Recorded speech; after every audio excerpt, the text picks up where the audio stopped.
আসসালামু আলাইকুম, সবাইকে স্বাগত জানাচ্ছি মাসুম মাহবুব। আপনাদের অনেক অনুরোধ ছিল তুরস্ককে নিয়ে একটি স্পেশাল ভিডিও বানানোর জন্য। আজকে সেই ভিডিওটা আপনাদের জন্য প্রেজেন্ট করলাম। ওপেন দাইস মানে সত্যকে সত্য বলা, মিথ্যেকে মিথ্যে বলা। আমরা শোনা কথা নয়, চোখে যা দেখি তাই বলি। আজকের গল্পটা রিসেপ তাইয়েফ এরদোগানকে নিয়ে। পুরো পৃথিবী যেমন তাকিয়ে আছে তার দিকে, কি করবেন এরদোগান? আমরা মুসলিম বিশ্ব তাকিয়ে আছে তার দিকে।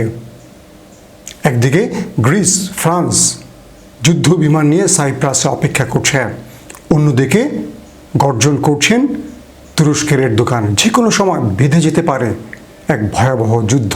ইউরোপীয় দেশগুলোর কপালে এখন ভাঁজ পড়েছে, কারণ লুজান চুক্তির নামে সেই গোলামি চুক্তি শেষ হবে আর 2.5 বছর পর। তখন কি করবেন তুরস্ক, কি করবেন এরদোগান? তুরস্ক বর্তমান বিশ্বের সবচেয়ে আলোচিত একটি দেশ। প্রেসিডেন্ট এরদোয়ান বিভিন্ন ভূমিকা ও সিদ্ধান্তের কারণে বর্তমান মুসলিম বিশ্বে একদিকে যেমন তুমুল জনপ্রিয়, অন্যদিকে গোটা পশ্চিমা বিশ্বের নিকট তিনি এক মহা আতঙ্কের নাম। প্রায় 700 বছর ধরে ওসমানীয় খেলাফতের শাসন আমলের কেন্দ্রভূমি ছিল তুরস্ক। ইস্তাম্বুল শহরে বসে ইউরোপ, উত্তর আফ্রিকা, মধ্য এশিয়া, মধ্যপ্রাচ্য সহ বিশাল এলাকা শাসন করতেন অটোমান সুলতানগণ। খলিফা হিসেবে অটোমান সুলতানরা সারা মুসলিম বিশ্বে বিপুল সম্মান কুড়িয়েছেন। কিন্তু প্রথম বিশ্বযুদ্ধে অটোমান সাম্রাজ্যের পরাজয়ের পর 1924 সালে আনুষ্ঠানিকভাবে তাদের পরিসমাপ্তি ঘটে। জন্ম হয় সেকুলার তুরস্কের। আধুনিক তুরস্কের গঠন, অটোমান সাম্রাজ্যের পতন ও তুরস্ককে শত বছরের জন্য পরাশক্তি হতে না দেওয়ার জন্য সম্পাদিত হয় ঐতিহাসিক লুজান চুক্তি। 1923 সালের 24 জুলাই সুইজারল্যান্ডের লুজান শহরে স্বাক্ষরিত হয় এই চুক্তি। অটোমান সাম্রাজ্যের উত্তরসূরি তুরস্কের প্রতিনিধি এবং Britain, France, Japan, Greece, Romania, Yugoslavia ও ইতালির মধ্যে সম্পাদিত হয় এই চুক্তি। লুজান চুক্তি অনুসারে একদিকে যেমন অটোমান সাম্রাজ্যের পতন অনিবার্য হয়ে ওঠে, অন্যদিকে সাম্রাজ্যের উত্তরসূরি তুরস্কের উপর আরোপ করা হয় বেশ কিছু বিধিনিষেধ। এই চুক্তির মূল কারণ, যাতে করে মুসলিম দেশ তুরস্ক আগামী 100 বছরের জন্য যেন আর মাথা তুলে দাঁড়াতে না পারে। অটোমান সাম্রাজ্যের বিভিন্ন শাসনকৃত এলাকা মিত্রবাহিনী নিজেদের অধীনে নিয়ে নেয় এই চুক্তির মাধ্যমে। অন্যদিকে তুরস্ক ভূমধ্যসাগর ও কৃষ্ণ সাগরের সংযোগকারী বসফরাস প্রণালী জাহাজ চলাচলের উপর কোনো প্রকার বাধা প্রদান করতে পারবে না এবং কোনো প্রকার শুল্ক আরোপ করতে পারবে না। বসফরাস প্রণালীকে আন্তর্জাতিককরণের মাধ্যমে পরবর্তী 100 বছরের জন্য বসফরাস প্রণালীর উপর তুরস্কের সকল কর্তৃত্ব খর্ব করা হয়। এই চুক্তিতে আরব প্রদেশগুলোর উপর দাবি প্রত্যাহার করতে হবে তুরস্ককে এবং প্রশাসনিকভাবে সেদিকে অগ্রসর হতে পারবে না। পাশাপাশি পবিত্র মক্কা ও মদিনার কর্তৃত্ব খর্ব করা হয় তুরস্কের কাছ থেকে। চুক্তির পরবর্তী 100 বছর তুরস্ক কোনো প্রকার প্রাকৃতিক সম্পদ নিজ দেশে কিংবা বাহিরের দেশে অনুসন্ধান এবং উত্তোলন করতে পারবে না। মধ্যপ্রাচ্যের বিভিন্ন দেশ যখন প্রাকৃতিক সম্পদের মাধ্যমে সম্পদশালী, সেখানে তুরস্কের প্রাকৃতিক সম্পদ আহরণের পরিমাণ তুলনামূলক একেবারেই কম। বর্তমান তুরস্ক আবার যে কোনো মূল্যে ফিরে পেতে চায় তার হারানো গৌরব ও সম্মান। বলা হয় 2023 সাল হলো সেই চুক্তির শেষ দিন, কারণ আন্তর্জাতিক নিয়ম অনুসারে কোনো আন্তর্জাতিক চুক্তি 100 বছরের বেশি স্থায়ী হয় না। 2023 সালে ঐতিহাসিক লুজান চুক্তির পরিসমাপ্তি হওয়ার পর তুরস্কের পরিকল্পনার উপর নির্ভর করছে ইউরোপ ও এশিয়ার ভূ রাজনৈতিক ও সামরিক অর্থনীতির নানা সমীকরণ। তুরস্কের বিগত কয়েক বছরের সামরিক, রাজনৈতিক ও কূটনৈতিক তৎপরতা নিঃসন্দেহে দেশটির গুরুত্বপূর্ণ ও প্রভাব গোটা পৃথিবীর সামনে তুলে ধরেছে।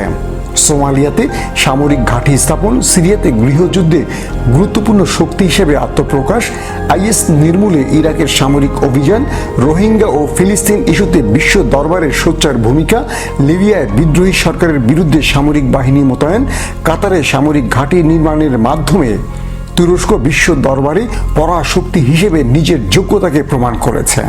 আন্তর্জাতিক সম্পর্ক বিশ্লেষকরা বলছেন, তুরস্কের বর্তমানে সবচেয়ে বড় সক্ষমতা হিসেবে বিবেচনা করা যেতে পারে দেশটির রাজনৈতিক স্থিতিশীলতা ও শক্তিশালী নেতৃত্ব। বর্তমান প্রেসিডেন্ট রিসেপ তাইয়েপ এরদোয়ান রাজনৈতিক দল জাস্টিস অ্যান্ড ডেভেলপ পার্টি অর্থাৎ একে পার্টি 2002 সাল থেকে তুরস্কের ক্ষমতাসীন দল হিসেবে এখনো টিকে আছে। টানা 4টি সংসদ নির্বাচনে জয়ী হয়েছে এই দলটি। গ্লোবাল ফেয়ার পাওয়ার 2020 রিপোর্ট অনুসারে তুরস্কে রয়েছে পৃথিবীর 11তম বৃহৎ সামরিক বাহিনী। দেশটি 1952 সালে মার্কিন নেতৃত্বাধীন ন্যাটো সামরিক জোটের সদস্য হয়।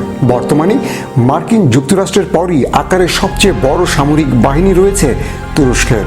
তুরস্ক পৃথিবীর অন্যতম সামরিক অস্ত্র উৎপাদনকারী ও রপ্তানিকারী দেশ। ভবিষ্যতে তুরস্ক তার প্রভাব অন্য দেশের উপর বিস্তার করার জন্য সামরিক পদক্ষেপ গ্রহণ করতে পারে। তুরস্ক বর্তমানে আফ্রিকা মহাদেশ সহ বিভিন্ন দেশে নিজেদের সামরিক ঘাঁটি প্রতিষ্ঠা করতে চেষ্টা করে যাচ্ছে। এসব পদক্ষেপ বহির্বিশ্বে তুরস্কের প্রভাব আরও বৃদ্ধি করছে। তুরস্কের মিডিয়া নেটওয়ার্ক বর্তমান পৃথিবীতে তুর্কি সংস্কৃতি বিপ্লবের জন্ম দিয়েছে। তুর্কি সিরিয়াল ও মুভির জনপ্রিয়তা ছড়িয়ে পড়েছে গোটা পৃথিবীতে। দেশটি তার মিডিয়া নেটওয়ার্ক ব্যবহার করে গোটা পৃথিবীতে নিজেদের সংস্কৃতি ও ঐতিহ্যের প্রভাব বিস্তার করতে চায়। মধ্যপ্রাচ্য সহ মুসলিম বিশ্বে প্রভাবশালী দেশ সৌদি আরব ও তার নেতৃত্বাধীন জোট তুরস্কের এই প্রভাব বিস্তারকে ভালো চোখে দেখছে না। সৌদি জোটের চিরশত্রু ইরানের সাথে তুরস্কের কৌশলগত সম্পর্ক উন্নয়ন মধ্যপ্রাচ্যে তুরস্কের প্রভাবকে বৃদ্ধি করেছে। ফলশ্রুতিতে সৌদি জোট ইসরায়েল ও পশ্চিমা দেশগুলোর সাথে নিজেদের সম্পর্ক বৃদ্ধি করেছে। লুজান চুক্তির মাধ্যমে কর্তৃত্ব হারানো আরব বিশ্বের উপর আবার নিজেদের আধিপত্য ফিরে পাওয়ার জন্য কৌশলী পথে হাঁটছে তুরস্ক। লুজান চুক্তির পরিসমাপ্তির পর তুরস্ক বসফরাস প্রণালী ও ভূমধ্যসাগর ঘিরে বিভিন্ন ইকোনমি জোন প্রতিষ্ঠা করতে চাইবে এরদোয়ান। পাশাপাশি বসফরাস প্রণালীর মতো গুরুত্বপূর্ণ বাণিজ্যিক জলপথের নিয়ন্ত্রণ তুরস্কের অর্থনৈতিক পরিসরকে আরও বৃদ্ধি করবে। সম্প্রতি গ্রিসের সাথে পাল্লা দিয়ে তুরস্ক ভূমধ্যসাগরে প্রাকৃতিক সম্পদ অনুসন্ধান শুরু করেছে। নিজেদের জ্বালানি চাহিদার বড় অংশ পূরণ করতে পারলে একদিকে তুরস্কের বৈদেশিক বাণিজ্য ঘাটতি যেমন কমবে, অন্যদিকে দেশটির অর্থনৈতিক প্রবৃদ্ধির হার বৃদ্ধি পাবে। ইতিমধ্যে কৃষ্ণ সাগরে তুরস্ক গ্যাসের সন্ধান পেয়েছে। ধারণা করা হচ্ছে 2023 সালে এই গ্যাস ব্যবহার উপযোগী হবে। এই চুক্তির মাধ্যমে তুরস্কর গলা চেপে ধরা হয়েছিল, হাত পা বেঁধে তাকে ছেড়ে দেওয়া হয়েছিল। 100 বছরের এই গোলামি চুক্তি শেষ হচ্ছে 2023 সালে। তারপর তুরস্ক কি করবে? তারা কি তাদের ওসমানী খেলাফতের সেই অর্ধ পৃথিবী শাসন করা ভূখণ্ড আবার ফিরে পেতে চাইবে, আবার লড়াইয়ের মাঠে নামবে? নানান রকম সমীকরণ নিয়ে আজকের ভিডিও। 2023 সালের পর কি হবে? এমন প্রশ্নে বিভোর বিশ্ব ভূ রাজনৈতিক ও ভূ কৌশলবিদদের মধ্যে নানা আলোচনা হচ্ছে মাস্টার মাইন্ড এরদোয়ানকে নিয়ে। বিপক্ষ দলের গোল রক্ষকের সামনে যখন ভিন গ্রহের ম্যাজিশিয়ান লিওনেল মেসি বল পায়ে দাঁড়ায়, তখন বোধ শূন্য হয়ে যায় তারা। বলেছিলেন পৃথিবীর নাম্বার 1 গোলরক্ষক ক্যাসিয়াস। ঠিক রাজনীতির ড্রিবলিং জাদুকর রিসেপ তাইয়েপ এরদোয়ানও তেমন। তিনি ঠিকই শত্রুকে ঘায়েল করবেন, কিন্তু কোন উপায়ে করবেন এটা আগে বলা খুবই মুশকিল। অনেকের প্রশ্ন, তুরস্ক কি অটোমান সাম্রাজ্যকে পুনরুত্থিত করতে চাইবে? এই অঞ্চলের ভূ রাজনৈতিক ও ভূ অর্থনৈতিক মানচিত্র পরিবর্তন হবে? তুরস্ক কি তার শক্ত ক্ষমতা ব্যবহার করে আঞ্চলিক আধিপত্য তৈরি করার মাধ্যমে নিজেকে আগের ভূমিকে ফিরিয়ে আনবে? তুরস্ক প্রজাতন্ত্রের শতবর্ষ পূর্তি উপলক্ষে প্রেসিডেন্ট রিসেপ তাইয়েপ এরদোয়ান এক বক্তব্যে বলেছিলেন 2023 সালের পরে বিপ্লবী কিছু ঘটতে চলছে তুরস্কে। তিনি উল্লেখ করেন, তুরস্ক 2023 সালের লক্ষ্যে পৌঁছার পর পুরো অঞ্চলের ভবিষ্যৎ নতুন অবয়ব দেবে। তুরস্ক এখন নতুন বিজয় ও সাফল্যের দোরগোড়ায়। এরদোয়ান বলেন, সেভার্সের সন্ধির মাধ্যমে অটোমান সাম্রাজ্যের পেছনে প্রথম ছুরিকাঘাত করে তুরস্ককে তার অধীনে থাকা বিস্তীর্ণ ভূখণ্ডকে ছেড়ে দিতে বাধ্য করা হয়েছিল। তুরস্ককে সাইপ্রাস, লিবিয়া, মিশর, সুদান, ইরাক এবং সিরিয়ার উরফা, আদানা এবং গাজিয়ান্টপ, কেলস এবং মাসবাদের লেভান্টেকের বাকি অঞ্চলের উপরে সার্বভৌমত্ব ত্যাগ করতে বাধ্য করা হয়েছিল। 2014 সালের নভেম্বরে অটোমান সাম্রাজ্যকে মিশর ও সুদানের ওপর রাজনৈতিক ও আর্থিক অধিকার ত্যাগ করতে হয়। এরপরের সেভার্সের ও লুজান চুক্তিকে তুর্কিরা কখনোই ভুলে যায়নি। আন্তর্জাতিক সম্প্রদায় তুরস্কের প্রচেষ্টাগুলোতে এখন অধিক মনোযোগ দিতে শুরু করেছে, বিশেষত লুজান চুক্তির সমাপ্তির বিষয়ে। 2023 সালে কি করবে তুরস্ক, কি করবে এরদোয়ান, এখন সবার সামনে এই একই প্রশ্ন। 2023 সাল নাগাদ শীর্ষ 10 বিশ্ব অর্থনীতির অন্যতম হয়ে ওঠার লক্ষ্যমাত্রা রয়েছে তুরস্কের। 2023 সালের মধ্যে $2 ট্রিলিয়ন উন্নীত করা হবে তাদের অর্থনীতি এবং দেশটিতে মাথাপিছু আয় $25,000 নিয়ে যাওয়া, এবং 2023 সালের মধ্যে তুরস্কের বার্ষিক রপ্তানি $500 মিলিয়ন বাড়ানোর লক্ষ্য রয়েছে। আর 3 বছর পরে আসবে 2023 সাল। এর মধ্যে নির্ধারিত লক্ষ্য অর্জনের পথে তুরস্ক অনেকখানি অগ্রসর হয়েছে। প্রতিবেশী অঞ্চলে যুদ্ধ, বিগ্রহ, বিশ্ব অর্থনীতি মন্দা এবং সবশেষ করোনা সংক্রমণের কারণে তুরস্কের অগ্রগতি বেশ বাধাগ্রস্ত হয়েছে। তবে অনেক ক্ষেত্রে দেশটি নিজস্ব লক্ষ্য অর্জনের কাছাকাছি পৌঁছে গেছে। তুরস্কের একসময় সামরিক অভ্যুত্থান ঘটার একটি ব্যাধি ছিল। গত 2 দশক ধরে সেই ব্যাধি থেকে দেশটি মুক্ত হয়েছে বলে মনে করা হয়।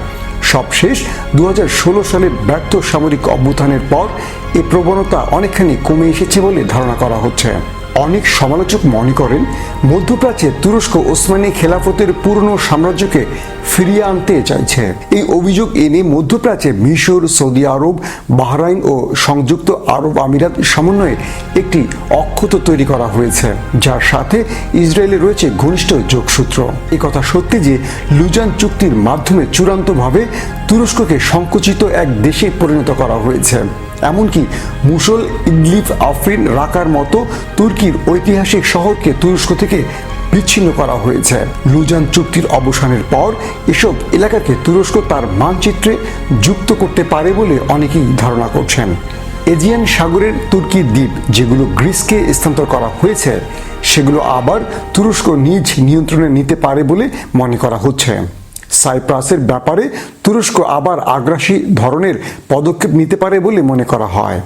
এরদোয়ান সবসময় একজন স্বপ্নচারী রাষ্ট্রনায়ক হলেও তাকে অবাস্তব উচ্চাভিলাষী পদক্ষেপ নিতে দেখা যায় না। তিনি এমন কোনো সিদ্ধান্ত নেন না যার মাধ্যমে পৃথিবী সবাই তার শত্রু হতে পারে, কিন্তু তিনি বন্ধু বাড়ানোর ক্ষেত্রে সবসময় লক্ষ্য রাখছেন। এরদোয়ান তার নীতির কারণে মধ্যপ্রাচ্যে বেশ জনপ্রিয় একজন ব্যক্তিত্ব। ইতিমধ্যে ব্রাদারহুড সহ পৃথিবীর বিভিন্ন ইসলামিক দলের সাথে তার রয়েছে সুসম্পর্ক।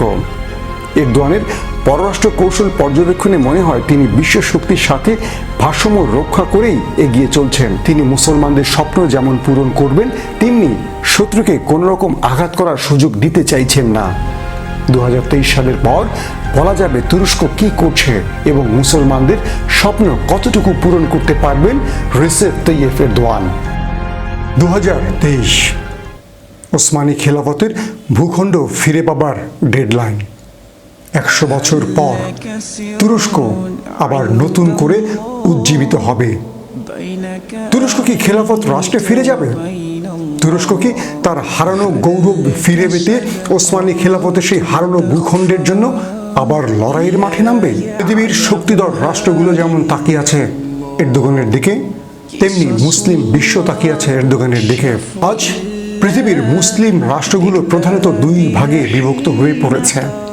একটি পক্ষ পৃথিবীতে ইসলাম প্রতিষ্ঠার জন্য তুরস্কের পাশে এসে অবস্থান নিয়েছে, অন্য একটি পক্ষ যাদের রাজতন্ত্র কিংবা ক্ষমতাকে স্থায়ী করার জন্য আমেরিকা কিংবা ইসরায়েলের সঙ্গে বন্ধুত্ব করছে। এখন সময় বলে দেবে কে স্থায়ী হবে, কে পৃথিবীর মানচিত্রে টিকে থাকবে। প্রিয় দর্শক, আজ এখানে শেষ করছি। সবাই ভালো থাকবেন। আল্লাহ হাফেজ। আমাদের ভিডিও যদি আপনাদের ভালো লেগে থাকে তবে সাবস্ক্রাইব করে বেল বাটনে একটা ক্লিক করুন। ওপেন দাইস, সত্য ও সুন্দরের পক্ষে। আমাদের সাথেই থাকুন।